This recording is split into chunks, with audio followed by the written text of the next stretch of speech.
That's where we're going to keep going. And we're going to continue with the man who's all about freedom, an entrepreneur from Milwaukee, incensed at what's been going on around him, standing up, running for the 4th Congressional District. And this man is the one who's going to say no more. Dan Sebring.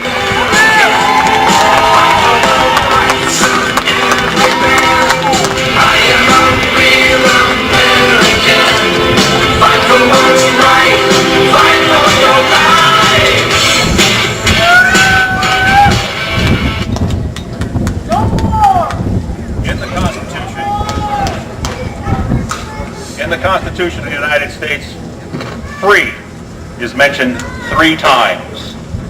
Fair isn't mentioned at all.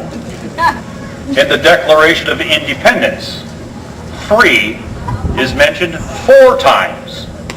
Fair isn't mentioned at all.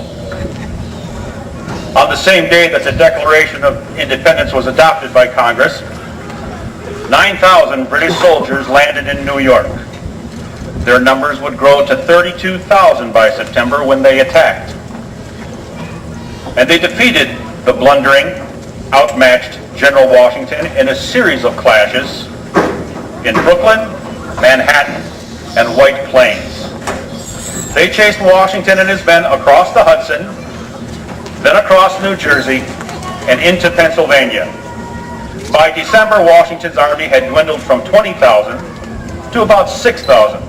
Huddled on the west bank of the Delaware River, nervously awaiting the final British assault. Without supplies, without new recruits, and without hope. The British, sensing a victory and eager to end the rebellion without a long guerrilla war, offered a generous amnesty to anyone who would pledge obedience to the king. Thousands poured into British camps and did just that, including 2 former members of Congress. Squadrons of British cavalry roamed the countryside, looking to mop up the remnants of Washington's army, and Washington himself. Within 4 months of signing the Declaration of Independence, the cause of independence was effectively dead to everyone except George Washington, who refused to accept defeat. The British, he learned, had left for their winter camp, as armies often did in the 18th century, leaving behind a contingent of Hessian mercenaries at Trenton on the New Jersey side of the Delaware to keep watch on the rebel army. They couldn't cross and attack Washington because he had ordered his men to steal every boat along a 25-mile stretch of the river, including some of those big, shallow draft boats used for hauling ore that would be great for hauling horses, artillery, or entire platoons of men. That formed the basis of a plan, which Washington presented to his officers on Christmas Eve. The following night, they would board the boats at 3 points on the river, cross by midnight, and attack the Hessians from 3 directions before dawn. Things didn't go so smoothly. The river was so icy and treacherous that 2 of the contingents didn't even make it across. And the other, fortunately the largest, didn't get across until 3 a.m., which meant they wouldn't be able to attack before dawn. But attack they did, at 8 a.m. after a long night march in ugly weather, and luckily it was a complete surprise.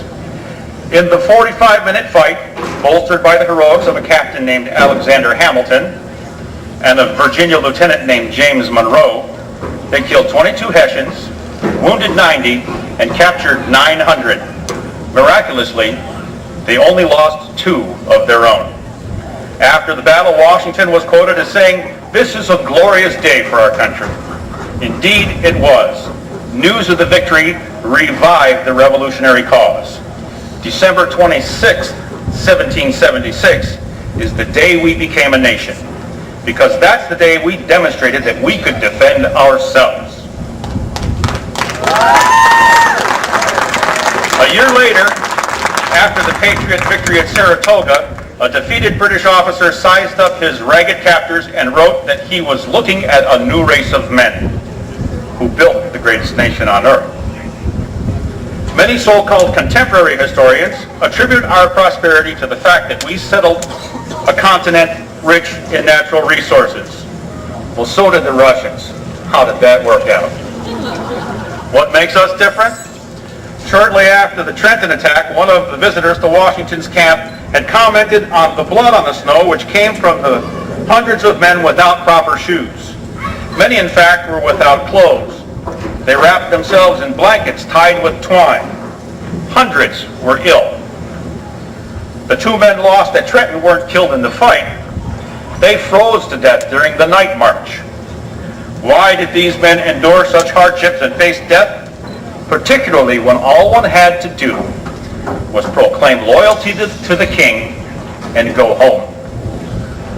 The answer, trite as it may sound, is freedom. Washington's soldiers, like most 18th century men, lacked the world awareness that we've developed since. Yet they understood a crucial concept our latter-day political leaders seem to have missed. Freedom is the fuel that powers the engine that turns resources into wealth. Freedom is why a man would hack out a homestead where there was nothing but deep woods and hostile Indians, because it's his home.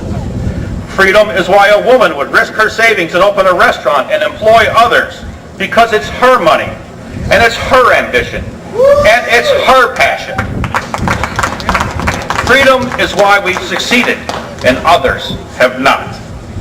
And freedom, I'm sorry to say, is why we're losing jobs to India and China today. Talk to any employer and you hear that hiring someone is more like adopting a child. It's not about low wages. There are so many costs beyond that person's wages that to stay competitive, businesses are willing to risk the things they value most: product quality and customer relations, just to escape the henpecking of the meddlesome nanny state. In words attributed to Benjamin Franklin, if we restrict liberty to attain security, we lose them both. We're seeing signs of that today. We're so concerned about fairness in the workplace that suddenly too many people have no place to work. It seems we played fast and loose with those precious liberties secured by those men who endured so much. Freedom is why the recovery lags. Why invest your money when the free market is no longer free? Does this mean we should return to the days of sweatshops and no safety net? No. But it's high time to push the pendulum back by electing people with a sense of what made us so prosperous, who demonstrate the courage to stand up to those who would buy votes with your money so jealously redistributed in the form of our collective wealth. It's time to elect leaders who follow the old fatherly advice: dance with the one that brought you. And his name is freedom.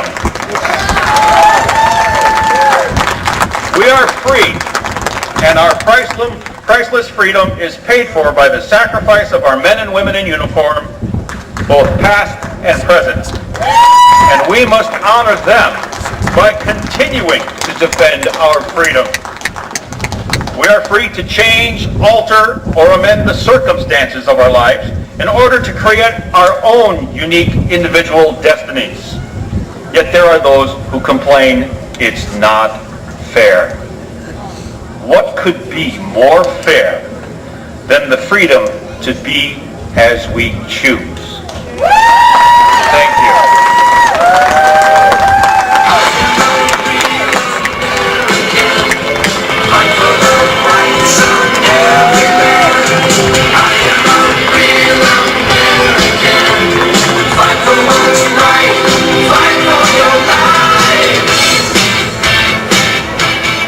And that is what it's about.